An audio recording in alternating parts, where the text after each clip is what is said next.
안녕하세요. 커피앤톡입니다. 오늘도 와주셔서 감사드리고요. 바로 사연 읽어보겠습니다. 안녕하세요. 저는 40대 초반의 여성이고요. 현재 수도권에서 한식 뷔페 식당을 운영하고 있습니다. 40년이 넘는 세월을 살아오면서 참 많은 세상의 풍파를 겪어왔지만 믿는 도끼에 발등 찍히는 것만큼은 언제 경험해도 적응이 되지 않는 것 같아요. 사실 저는 사람을 잘 믿는 편은 아니에요. 어렸을 때는 모든 것을 내어줄 만큼 주변 사람들을 믿고 잘 따랐는데 어느 순간 그게 소용이 없다는 것을 깨달았죠. 제가 젊었을 때 정말 가족같이 생각했던 친구에게 크게 사기를 당한 적이 있거든요. 그때 저는 큰 상처를 받았는지 사람도 믿지 않게 되고 의심부터 하게 되더라고요. 그래서 처음에 남편과 연애를 할 때에도 괜히 거리를 두고 결혼을 망설이기도 했어요. 그러나 남편은 이런 저를 이해해주고 감싸주었죠. 덕분에 저는 남편과 연애 2년 만에 결혼을 결심할 수 있게 되었어요. 남편은 제가 식품 관련 대기업에 다닐 적에 업무 때문에 만나게 되었다가 친분이 생긴 사람이었죠. 어차피 회사도 다르고 한 달에 2-3번 정도 업무를 위해 잠깐씩 만나온 사람이라 처음에는 단순히 업무적으로만 대했었어요. 그러나 그 기간이 길어지게 되면서 자연스럽게 밖에서 저녁을 같이 먹는 사이가 되었고 나중에는 연애와 결혼까지 하게 된 것이었죠. 그렇게 저희 둘은 결혼을 한 후 각자의 회사에 다니면서 신혼생활을 즐겼어요. 그런데 결혼 후 2년이 지나게 되고 생활도 점차 안정이 되니까 이제는 제 꿈을 이루고 싶다는 생각이 들더라고요. 사실 저는 결혼 전부터 식품 관련 업무를 담당하면서 제 식당을 차려 운영하고 싶다는 생각이 있었거든요. 그래서 고민을 거듭한 끝에 저는 조심스럽게 남편과 이 문제를 상의하게 되었죠. 오빠, 나 회사 그만두고 식당을 한번 차려보고 싶은데 혹시 그렇게 하겠다고 하면 반대할 거야? 그게 무슨 소리야? 갑자기 식당을 차리겠다니? 내가 결혼 전에도 얘기 한 번 한 적 있잖아. 나중에 기회가 되면 내 식당 차려 운영해보고 싶다고. 그게 진심으로 하는 말이었어? 나는 지나가듯 얘기하길래 그냥 하는 말인 줄 알았지. 진짜로 식당 하고 싶어. 그래서 회사 관두고 차려볼까 하는데 오빠는 어떻게 생각해? 나는 네가 하고 싶다면 찬성이지. 그런데 아깝지 않겠어? 힘들게 스펙 올려서 팀장 자리까지 올라갔는데 젊은 나이에 회사 관두고 식당 하면 나중에 후회할 것 같은데? 걱정하지 마. 나 정말 신중하게 고민한 거야. 그럼 오빠 나 식당 차리는 거 허락한 거지? 나 조만간 퇴사하고 가게 자리 알아본다. 그래. 이왕 하기로 한 거 잘해봐. 사실 남편이 절대 안 된다고 하면 포기를 해야 하나 생각했었어요. 하지만 걱정과는 달리 남편은 조금 걱정을 할 뿐 딱히 반대를 하거나 하지는 않았죠. 그리고 양가 부모님께서도 저를 믿는다고 하면서 응원을 해주셨어요. 덕분에 저는 문제없이 회사를 퇴사한 후 식당 자리를 알아볼 수 있었죠. 그렇게 저는 전공을 살려서 한식 뷔페를 시작하게 되었어요. 아무래도 고정적으로 월급이 들어오는 일이 아닌 사업이나 마찬가지였기 때문에 혹시나 망할까봐 불안하기도 하고 걱정이 이만저만 아니었죠.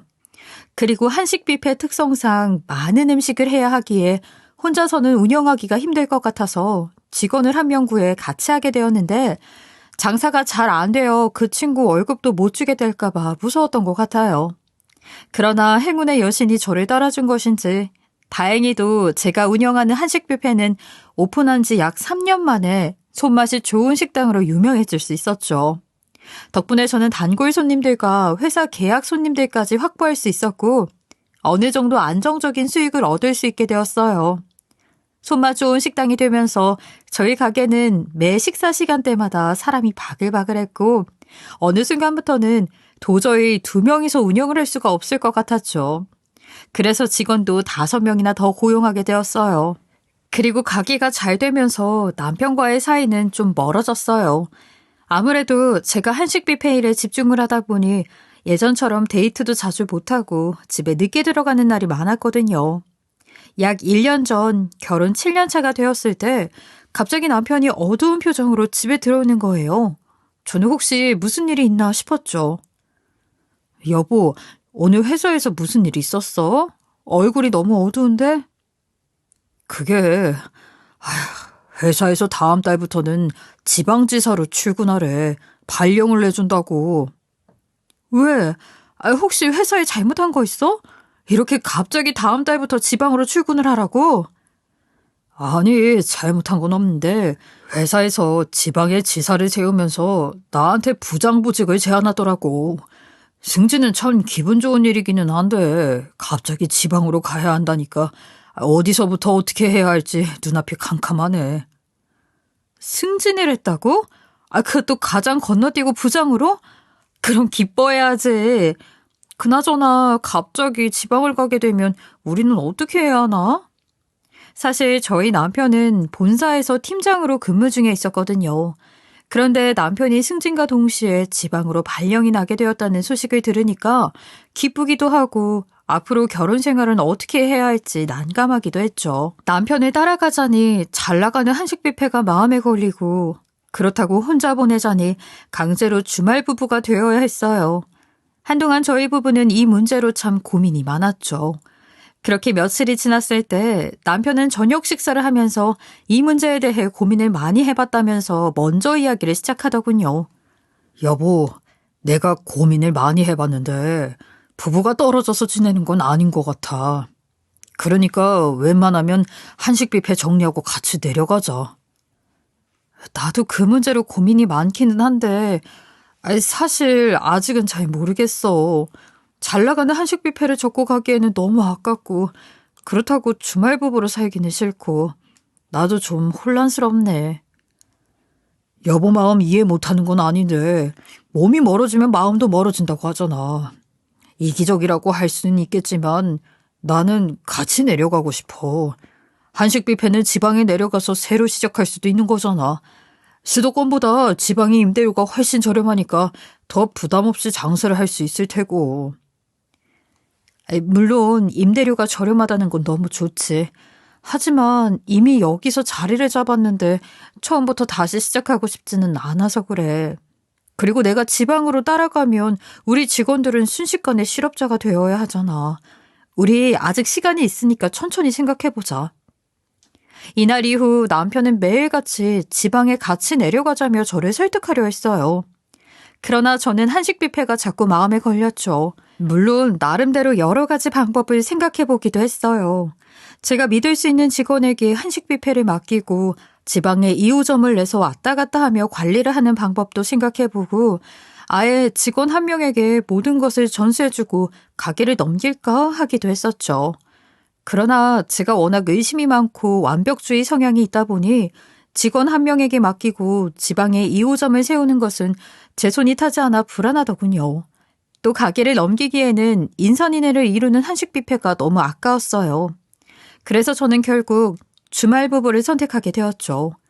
남편도 어느 정도는 예상하고 있었다면서 제 뜻이 그렇다면 따르겠다고 하더라고요. 그렇게 저희는 주말 부부가 되기로 결정을 하고 양가 부모님께 말씀을 드리게 되었죠. 사실 저는 혹시 반대를 하시고 지방에 따라가라 하시면 어쩌나 싶었어요. 그래서 떨리는 마음으로 이야기를 꺼냈죠. 남편이 이번에 지방으로 발령이 나게 되어서요. 저희 아무래도 주말 부부로 지내야 할 것 같아요. 지방으로 발령이 났어? 그럼 지방에는 언제 내려가는데? 아직 2주 정도는 남아있어요. 아이고, 너희들이 서로 합의는 잘 된 거야? 주말 부부로 살기 쉽지 않을 텐데, 걱정이다. 네, 어머니. 어제 충분히 대화 나눴고 그렇게 하기로 결정했어요. 에휴, 너희들의 뜻이 그렇다면 어쩔 수 없지. 어차피 너희들 딩크족인가 뭔가라고 하지 않았냐? 아이를 낳을 생각이 없다면서. 어차피 아이를 낳는 게 아니라면 돈이라도 열심히 벌고 능력을 키우는 게 맞다. 주말 부부로 살더라도 각자 자리에서 최선을 다하면 되는 거야. 다행히 양가 부모님께서는 모두 이해해 주셨어요. 사실 저희 부부는 결혼 전부터 양가 부모님께 딩크족이라 아이를 낳을 생각이 없다는 것도 밝혔던 상황이었죠. 또 남편이나 저나 명예와 돈 욕심이 컸어요. 그래서 스펙을 쌓는 일이 무엇보다 중요하다는 것을 양가 부모님도 다 알고 계셨죠. 그래서인지 아이를 낳을 생각이 없다면 주말 부부로 지내더라도 돈과 명예를 얻기 위해 능력을 키우는 게 맞다고 하시면서 저희 부부의 능력을 더 높게 평가해 주셨어요. 덕분에 저희 부부는 주말 부부로 새 인생을 시작할 수 있게 되었죠. 물론 처음에는 남편과 떨어져 사는 게 불안하기도 하고 어색했어요. 이렇게 오랫동안 떨어져 있어 본 적도 없었고 혹시나 나중에 혼자가 더 편해지면 어쩌지? 하는 생각도 문득 들었죠. 그런데 그렇게 몇 달이 지나고 나니 주말 부부로 사는 게 오히려 더 좋은 선택이었다는 생각이 들더군요. 왜냐하면 저희 부부가 만나서 시간을 보낼 수 있는 시간이 주말 하루 정도밖에 없었기에 예전보다 더 애정이 깊어지는 듯 했어요. 게다가 일주일에 한 번 짧게 만나고 다시 남편이 지방으로 가게 되니까 싸우는 빈도도 적어지고 오히려 더 붙어 있으려고 하는 날이 많았죠. 아무래도 여러 가지 면에서 훨씬 긍정적인 면이 많아 둘 다 주말 부부로 지내는 것에 만족했던 것 같아요. 그런데 어느 날 저는 갑자기 아기를 가지고 싶다는 생각이 문득 들었어요. 앞서 이야기한 것처럼 저희 부부는 딩크족이라서 애초에 결혼 전부터 아이는 가지지 않기로 정리를 했었어요. 그래서 저는 결혼 생활을 하면서 아기에 대한 미련이 전혀 없었어요. 그런데 갑자기 생각이 바뀌니 저조차도 혼란스러웠어요. 사실 잘 키울 자신도 없었고 둘 다 바쁜 사람이니 제대로 신경을 못 써줄 것 같아 딩크족이 되기를 선택한 건데 아기에 대한 생각이 바뀌니까 어떻게 해야 할지 모르겠더라고요. 남편에게 상의를 해봤자 이미 다 끝난 얘기 아니냐고 하면서 좋게 받아들이지 않을 것 같았죠. 그래서 처음에는 그냥 남편에게 이야기하지 말고 조용히 접자 싶어서 무작정 숨겼어요. 그런데 저도 나이를 먹게 되고 주변 친구들도 하나둘씩 아이를 낳아서 키우는 모습을 보니까 생각의 변화가 조금씩 찾아오더군요. 무엇보다 아이 키우는 친구들을 보면 정말 죽을 듯이 힘들어 보이다가도 조카들이 커가는 모습을 보면서 행복해하는 모습이 보였죠. 게다가 가족 간의 사랑이 가득한 모습을 보니까 약간은 부럽기도 했고요. 아무래도 어느 순간부터 아기를 가지고 싶다는 마음이 들고 관심이 생기니까 친구들이나 주변 사람들을 만나게 되면 저도 모르게 이것저것 질문을 하게 되더라고요. 한 번은 고등학교 동창 모임에 나갔는데 친구가 조카를 데리고 왔길래 이것저것 물어보게 되었죠. 윤지야, 서우 키우는 거 힘들지 않아? 아기 키우면 어때? 뭐야 너, 왜 갑자기 안 하던 질문을 해? 애기 키우는 것에 관심 없다던 네가 그런 질문하니까 이상하다. 아니, 나도 나이를 먹게 되고 결혼을 하게 되니까 언젠간 아이를 가져야 하지 않나 싶어서. 어머, 너 언제는 딩크족이라 아이 낳는 거 관심 없다면서. 역시 사람은 두고 볼 일이야. 대체 뭐가 궁금한 건데? 나도 딩크족이라서 아이 낳고 키우는 것에 관심이 없을 줄 알았지. 그런데 너는 아기 낳는 거 안 무서웠어? 무섭다고 하기보다는 내가 잘 키울 수 있을까 하는 걱정은 됐지. 나도 엄마가 처음이잖아. 그나저나 너 아기 낳으려면 서둘러야 할 것 같은데? 우리 나이 어리지 않다? 나이 먹으면 하루가 다르게 임신 힘들어져. 친구는 저에게 아이를 가지고 싶은 거면 하루라도 빨리 남편이랑 얘기 끝내라고 하더군요. 저희 나이가 어리지 않고 아이를 낳기에는 무리가 많이 있는데 늦어지면 늦어질수록 임신도 안 되고 몸만 더 힘들어진다면서요. 그날 저는 고등학교 동창회를 끝나고 집에 들어가서 밤새 고민을 했던 것 같아요. 이제 와서 남편에게 아이를 가지는 게 어떠냐고 물어보는 것도 웃기고 또 아이를 가진다고 해도 잘할 수 있을까 하는 불안감도 있었죠. 그러나 저는 더 늦기 전에 서두르라는 친구의 말이 계속 마음에 걸리더군요. 그래서 고민 끝에 저는 남편과 진지하게 상의를 해보기로 했어요. 그렇게 시간이 지나 남편이 집에 오는 주말이 다가왔어요. 혹시나 남편이 싫어하지 않을까 하는 생각이 들어서 전날에 잠도 설쳤고 하루 종일 긴장이 되었어요. 그렇게 저녁 시간이 되었을 때 남편이 퇴근을 하고 집에 들어왔어요. 아무래도 저는 좋은 분위기에서 이야기를 하는 게 나을 것 같아서 오랜만에 맛있는 음식들로 저녁상을 차렸죠. 그 모습을 보고 남편은 저에게 오늘 무슨 날이냐고 하면서 행복한 웃음을 짓더군요. 저는 이때다 싶어서 남편과 진지하게 상의를 하게 되었어요. 여보, 내가 할 말이 있는데. 뭔데? 무슨 일 있어? 갑자기 무섭게 왜 그래? 그게 나 아기를 낳고 싶어졌어. 우리 닮은 아이 가지는 거 어떻게 생각해? 어? 갑자기 무슨 아기? 당신 딩크족 아니었어? 얼마 전까지만 해도 딩크족이라고 생각했는데 나이를 먹게 되고 주변 친구들도 하나둘씩 애 낳아 잘 키우는 모습을 보니까 생각이 바뀌더라고. 당신만 괜찮다면 임신 시도 해보고 싶은데 어떻게 생각해? 난 잘 모르겠는데. 생각해 본 적도 없고. 얼마 전까지는 딩크족이라 아기는 안 가지겠다고 하다가 갑자기 임신을 시도하자고 하는 게 당황스럽네. 남편은 아이를 가지자고 권유하는 저를 보면서 많이 당황스러워했죠. 이런 반응이 나올 줄 어느 정도는 예상하고 있었지만 한동안 말을 이어나가지 못하는 남편을 보면서 저도 어찌해야 할 바를 몰랐어요. 한편으로는 괜히 얘기를 꺼냈나 싶기도 했지만 이미 꺼낸 말에 주워 담을 수도 없는 노릇이고 이왕 이렇게 된 거 제대로 설득을 해보자 싶었죠. 그래서 혼란스러워하는 남편을 보면서 조심스럽게 대화를 이어나가기 시작했어요. 많이 당황스럽고 혼란스러울 거라는 거 나도 잘 알아. 하지만 진지하게 생각해주면 안 될까? 나도 몇 날 며칠을 고민하다가 얘기 꺼내는 거야. 아기 꼭 가져야 돼? 지금까지 우리 아기 없이도 잘 살아왔고 앞으로도 잘 살 수 있는데 왜 이제 와서 그런 말을 하는지 이해가 안 되네. 나 정말 가지고 싶어. 그러니까 긍정적으로 생각해주라. 나이도 있는데 괜히 뒤늦게 임신을 시도했다가 혹시나 위험한 일이 생기지 않을까. 난 그게 걱정이 되어서 그래. 예전에 주변 사람들이 아기 늦게 가지면 위험한 일이 생길 수 있다고 그러더라. 여보, 나 정말 아이 가지고 싶어서 그래. 당신이 어떤 부분을 걱정하는지 잘 알고 있는데 뉴스 기사 보면 이른 애도 늦둥이 가지고 출산하는 사람도 있다고 하잖아. 그러니까 우리 용기 내서 시도라도 한번 해보면 안 될까? 사실 남편은 걱정이 많이 되는 듯 우물쭈물 대답을 잘하지 못했죠. 그러나 계속된 저의 설득에 남편도 결국 생각을 바꾸게 되었어요.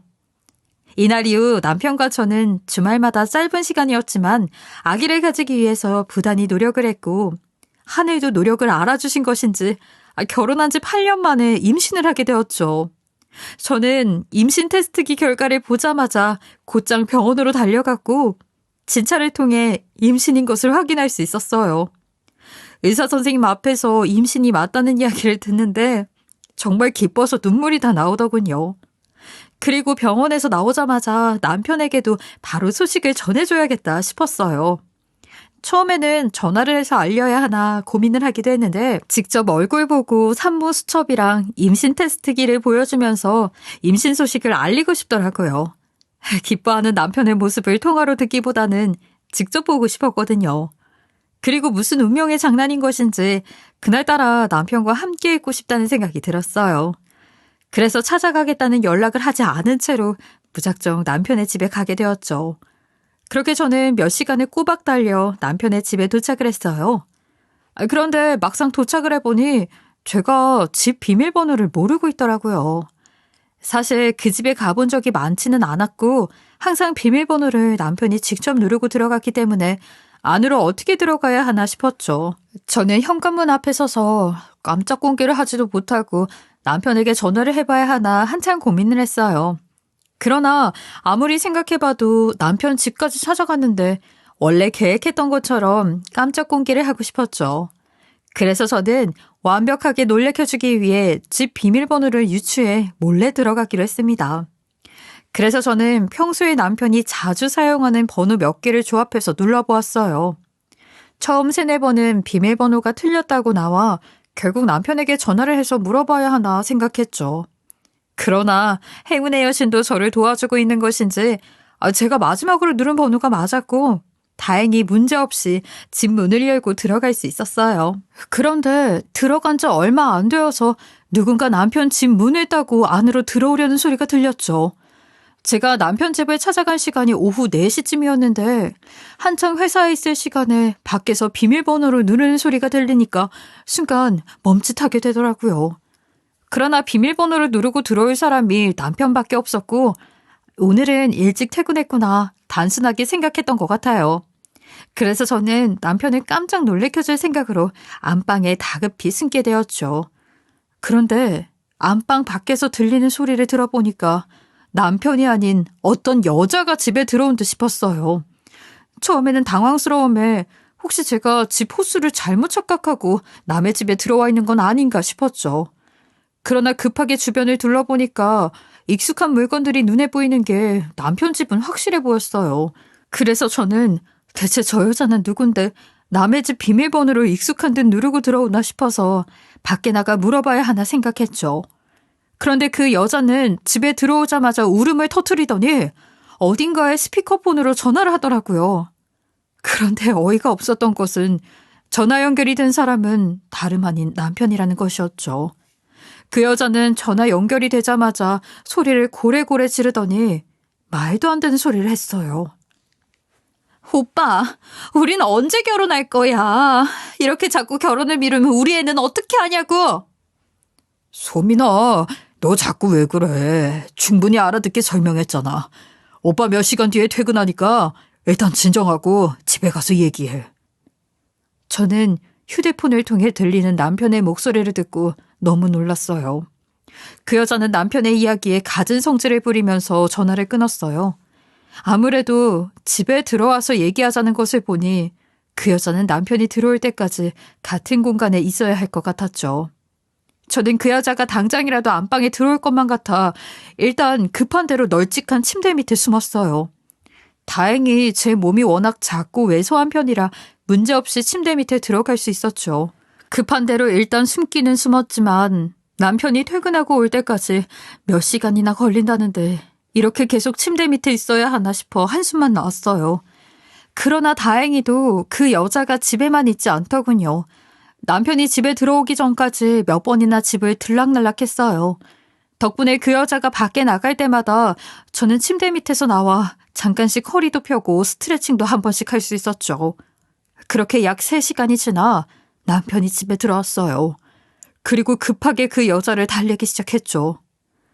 소민아, 삐졌어? 너 진짜 왜 그래? 우리 결혼은 급하게 하지 않기로 했잖아. 내가 최대한 서두를 테니까 조금만 더 기다려주라. 대체 언제까지 기다려? 지금 애까지 낳아서 키우는 마당에 결혼식도 안 하고 혼인신고조차 못하고 있는 게 말이나 돼? 나도 소민이 너랑 혼인신고하고 결혼식도 하고 싶어. 그런데 지금 상황이 좋지 않다는 거 너도 알고 있잖아. 나 대기업 그만두고 조그마한 회사에 들어가 일반 사원으로 있는데 어떻게 당장 결혼식을 해? 저는 너무 충격적이었어요. 남편이 그 여자랑 하는 대화를 들어보니까 현재 애까지 낳아 키우고 있는 상황이었고 잘 다니던 대기업도 그만두고 조그마한 회사에 들어가 일반 사원으로 있는 듯 보였죠. 저는 남편에 대한 큰 배신감이 느껴져 당장이라도 밖으로 나가 따져 묻고 싶었어요. 그런데 제가 뛰쳐나갈 틈이 없더군요. 왜냐하면 그 여자가 당장 결혼을 하자면서 남편에게 우겨대고 있었거든요.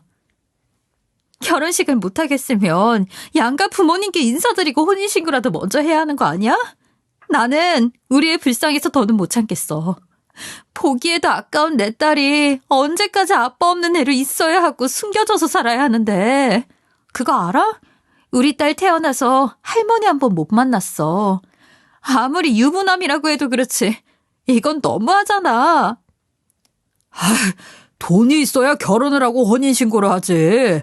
돈이 없는 상황에서 유부남으로 있는 애가 무슨 염치로 부모님께 인사를 드릴 수 있는데. 그리고 결혼을 하게 되더라도 이혼을 하던지 일단 정리부터 해야 할 거 아니야. 말도 안 되는 핑계 대지 마. 이 세상에 돈 없는 사람들은 다 결혼 못해? 돈 없어도 다들 결혼하고 애 낳으면서 잘 살아. 그리고 빨리 당신 와이프한테 이혼하자고 해. 애가 세상에 태어났는데 뭘 어쩌겠어? 당연히 이혼하자고 그러겠지. 이혼이 뭐 쉬워? 나 너랑 우리 애랑 살고 싶어서 대기업에 사표까지 내고 왔잖아. 그럼 좀 이해해주면 안 돼? 지금 이 나이에 일반 사원으로 있으면서 너랑 애기 먹여 살리는 것도 힘들어 죽겠는데 어떻게 결혼을 해? 하나씩 해결할 테니까 자꾸 보채지 말고 조금만 참자. 모든 이야기를 듣고 나서 정말 기가 막혀 말이 안 나왔어요. 남편은 그 여자랑 애까지 낳아 키우고 있는 상황이고 지방으로 발령이 났다는 것 또한 거짓말이었죠. 그냥 그 여자랑 애랑 같이 살고 싶어서 사표를 낸 후 거짓말을 하고 내려갔던 것이었어요. 이뿐만 아니라 지금 현재 시어머니께서는 이 소식을 전혀 모르시는 듯했죠. 그래서인지 남편은 돈이 없다는 핑계를 대면서 시어머니께 인사드리는 것을 거부하고 있는 듯 보였어요. 저는 모든 이야기를 듣고 나서 화를 참을 수 없었고 곧장 침대에서 나와 두 사람 앞에 다가가 방방 뛰면서 난리를 쳤죠. 안방문이 부서질 것처럼 쾅 하고 열었더니 두 사람 다 기겁을 하더군요. 당신 지금 무슨 소리를 하는 거야? 지금 다른 여자랑 바람을 피우고 애까지 낳았다는 거야? 그리고 이 여자랑 살고 싶어서 대기업에 사표까지 냈다고? 지금 제정신이야? 뭐야? 당신이 여기 왜 있어? 아니, 이 집에는 어떻게 들어온 거야? 남편은 갑자기 등장한 제 모습에 당황했는지 눈이 두 배로 커졌어요. 그리고는 저에게 왜 여기 있는 거냐면서 일단 나가서 얘기하자며 급하게 제 손목을 잡고는 억지로 끌고 나가려 했죠. 그러나 저는 곧장 남편의 손을 뿌리쳤고 주머니에서 초음파 사진을 꺼내 들이밀면서 큰 소리를 쳤어요. 보여? 나 임신했대. 병원에서 확인까지 받고 왔는데 이제 어쩔 거야? 뭐라고? 그럴 리가 없는데? 그 나이에 임신이 이렇게 쉽게 될 리가. 그게 여자랑 있는 현장을 목격한 나한테 할 말이니? 그리고 당신이랑 바람을 피운 여자도 제정신인 건가? 어떻게 유부남인 줄 알고 내까지 낳을 수 있는 거야? 저는 이 말을 하면서 그 여자 얼굴을 제대로 보기 위해 뒤를 돌아봤어요. 그런데 저는 방 한쪽 구석에서 벌벌 떨고 있는 그 여자의 얼굴을 보고 아주 기함을 하는 줄 알았죠. 그 여자는 바로 제가 뷔페를 창업할 때부터 제 식당에서 함께 일을 했던 직원이었거든요. 사실 안방에서 뛰쳐나올 때 저는 남편에게 큰 배신감을 느끼고 눈이 돌아가 있는 상황이었어요. 그래서 그 여자 얼굴을 제대로 보지 못했죠. 그런데 다른 사람도 아니고 함께 동고동락하며 믿고 신임했던 직원이 남편과 이런 관계에 있다니 기가 막힐 노릇이었어요. 남편과 바람을 피운 그 직원은 서빙부터 시작해 주방일까지 차근히 배운 사람이었죠. 항상 제 식당 일을 본인 일처럼 도와주는 사람이었고 그 덕에 정말 큰 도움을 받았어요. 그래서 미래에 한식 뷔페가 더 잘 되고 커진다면 저는 그 직원에게 모든 것을 전수해주고 2호점을 내줄 생각까지 했었죠. 그러나 1년 전 남편이 지방으로 발령이 났다고 했을 즈음 이 직원은 갑자기 친정엄마가 편찮으시다면서 고향으로 내려가야 할 것 같다는 이야기를 했었어요. 그런데 이게 다 거짓말이었던 것이었죠. 이제 와보니 제 남편과 이딴 짓을 하기 위해 일부러 친정엄마 핑계를 댄 것 같았어요. 사실 저는 두 사람이 이런 관계일 것이라고는 전혀 예상을 못했어요. 왜냐하면 두 사람은 남편이 가게에 찾아왔을 때 인사만 두세 번 정도 했던 사이였거든요. 남편은 식당에 자주 오는 편도 아니었고 와도 항상 제 옆에만 붙어 있으니 두 사람이 그런 관계에 있을 것이라고 의심조차 하지 못했죠. 누가 남편과 직원이 그렇고 그런 사이라고 감히 상상이나 할 수 있겠어요? 그래서 그 직원에게도 남편에게도 차오르는 배신감과 분노를 숨길 수가 없었어요. 지금 이 상황이 뭐야? 너 가게에서 나갈 때 친정엄마가 편찮으시다고 하지 않았나? 그런데 네가 왜 내 남편 집에 있어? 그게요, 사장님. 저의 다그침에 상간녀는 많이 당황했는지 우물쭈물하면서 제대로 이야기를 못하더군요. 그러자 남편이 급하게 끼어들어서 무조건 본인이 잘못했다고 했죠. 모든 것을 다 들킨 이런 상황에 눈치도 없이 상간녀 편을 드는 남편의 모습을 보면서 정말 어이가 없었어요. 여보, 내가 잘못했어. 소민이한테는 내가 그렇게 하자고 한 거야. 같이 지방으로 내려오자고 한 사람이 나라고. 그러니까 괜히 소민이 잡지 말고 차라리 나한테 뭐라고 해. 뭐라고? 당신 지금 이런 상황에서 얘 편드는 거야? 지금 제정신이니? 남편은 제 앞에 무릎을 꿇고 잘못했다면서 싹싹 빌었어요.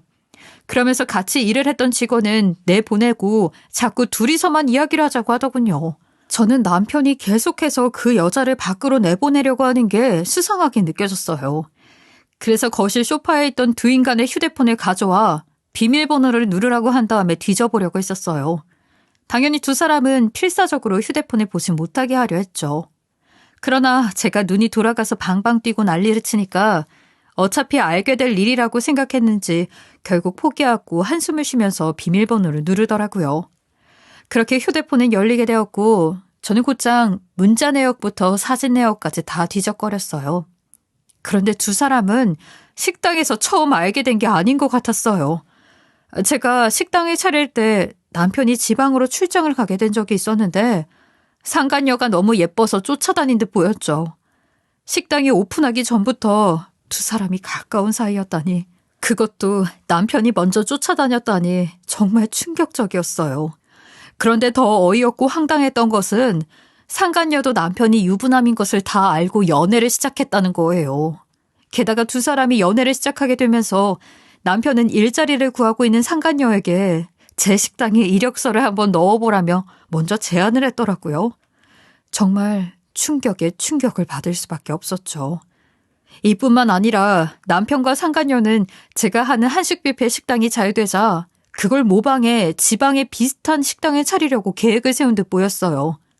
상간녀는 식당 창업을 할 때부터 있었던 가장 오래된 직원이었기에 몇 가지 요리 레시피도 알고 있었고 식당 운영 방식도 대충 알고 있잖아요. 서당계 3년이면 풍어를 읊는다는데 오히려 모르고 있는 게 이상한 거죠. 그런데 그걸 이용해서 제 남편이랑 몰래 뷔페 식당을 차릴 생각을 했다니 저는 더 큰 배신감을 받을 수밖에 없었어요. 어쩐지 식당이 잘 되고부터 괜히 더 열심히 하고 저에게 이것저것 묻더군요. 저는 두 사람이 그런 계획을 세우고 있는 줄도 모르고 가게 운영에 가장 큰 도움을 준 사람이니까 어차피 나중에 2호점을 세운다면 상간녀가 하게 될 것이라는 생각에 누구보다 성실하게 대답을 해줬죠. 그런데 이런 식으로 크게 뒤통수를 칠 줄은 몰랐어요. 가장 믿었던 사람 둘에게 이런 식으로 배신을 당하다니 뒤통수가 아주 얼얼했죠. 그래서 저는 차오르는 배신감에 더 눈이 돌아갈 수밖에 없었어요. 당신 식당이 오픈하기도 전부터 얘 알고 있었던 거야? 저 여자가 일자리 구한다니까 일부러 내 식당까지 알려주고 이력서를 내보라고 제안한 거냐고? 여보, 내가 잘못했어. 미안해. 감히 내 식당에 상간녀를 끌어들여? 두 사람이 식당 열기 전부터 알고 있던 사이라는 것도 기가 막힐 노릇인데 쟤를 이용해 이 동네에 내 식당을 차리려고 했다고? 죄송해요, 사장님. 정말 잘못했어요. 죄송? 너는 이게 죄송하다고 끝날 일이니? 나는 그동안 신이 많은 직원이자 친한 동생으로 너를 믿어왔는데 네가 어떻게 내 남편이랑 이딴 짓을 꾸밀 수가 있어? 남편과 상간녀는 제 앞에 무릎을 꿇고 잘못했다며 눈물을 흘렸어요. 그 모습을 보면서 세상이 무너진다는 게 어떤 기분인지 확실하게 느낄 수 있었죠. 가장 믿었던 사람들이 서로 붙어먹은 것도 모자라 아이까지 낳았다고 하니까 분노가 식지 않더라고요. 게다가 두 사람의 나이 차는 10살이나 났어요. 남편의 변명을 들어보니까 초반에는 그 여자의 나이를 모른 채 쫓아다녔고 한참을 매달리다가 연애를 하니 불같이 타올라 아이가 쉽게 생겨버렸다고 했죠.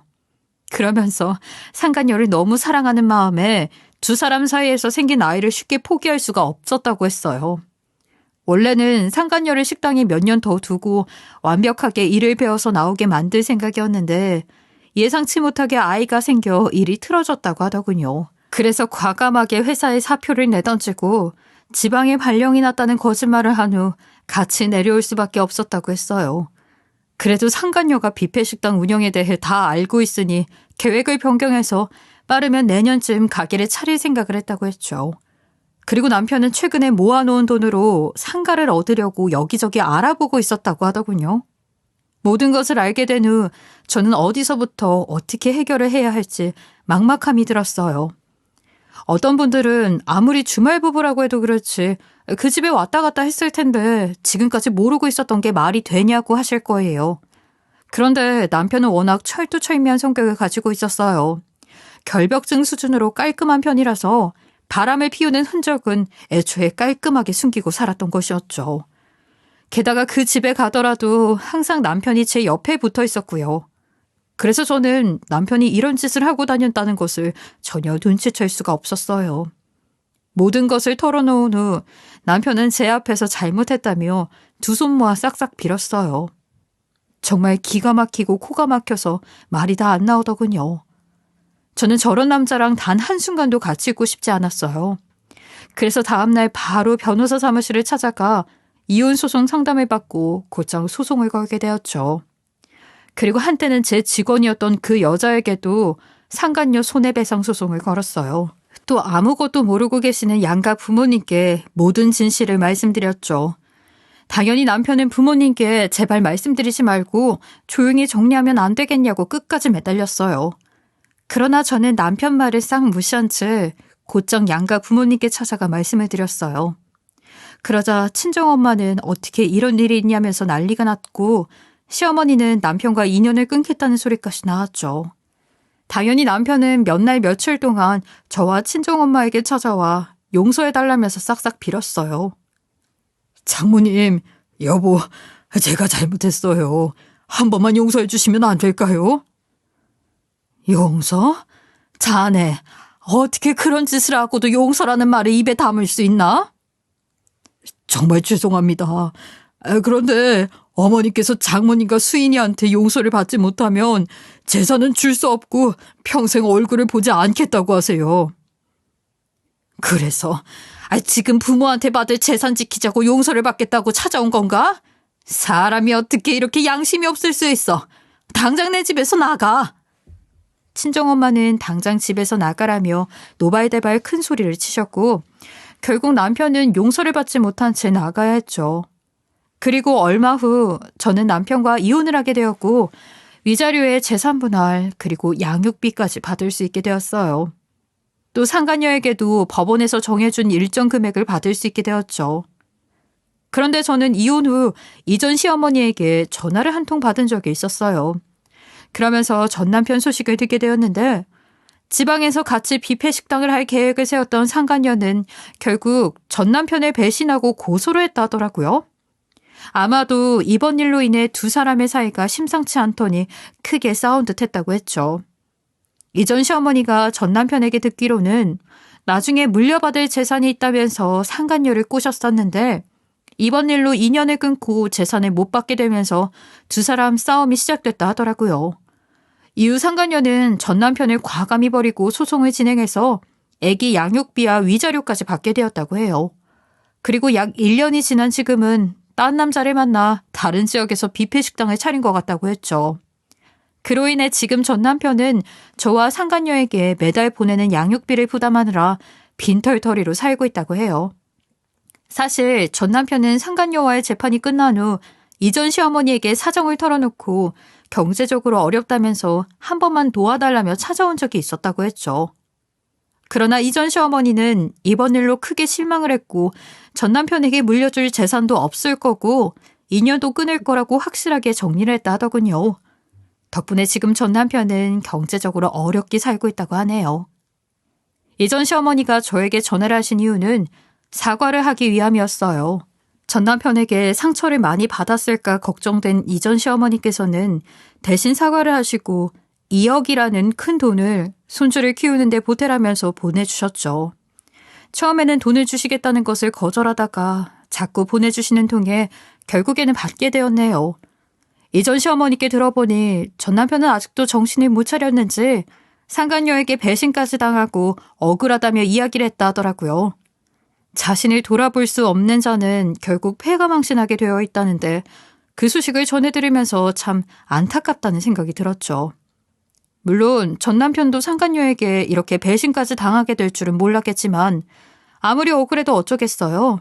자업자득이고 뿌린 대로 거두는 거죠. 이참에 반성도 하고 개가천선해서 사람답게 살면 좋겠네요. 저는 그날 이후 딸아이를 무사히 출산하게 되었고 엄마로서 제2의 인생을 살아가고 있는 중이에요. 전 남편과 그렇게 되고 아이는 어떻게 해야 하나 고민이 참 많았지만 그래도 하늘이 주신 생명이고 제 핏줄이니 낳아서 잘 키우기로 했죠. 물론 아직까지 모르는 게 너무 많아서 엄마가 많이 도와주고 계시고 많이 힘들지만 하루가 다르게 쑥쑥 커가는 아이를 보면서 웃는 날이 많아지는 것 같네요. 앞으로 아이를 키우면서 여러 가지 문제에 직면하게 되고 힘든 날이 많겠지만 그래도 용기 내서 열심히 살아보려고요. 아무리 힘들고 아무리 어려운 일도 몸으로 부딪히며 열심히 살다 보면 언젠가는 여린 제 마음도 단단해지겠지 하는 생각이 드네요. 애청자님들 긴 글 들어주셔서 감사하고요. 새롭게 맞이한 2023년 모두들 행복하고 건강하세요. 지금까지 커피앤톡이었습니다. 오늘도 끝까지 함께 해주셔서 감사하고요. 다음 영상으로 또 찾아뵙겠습니다.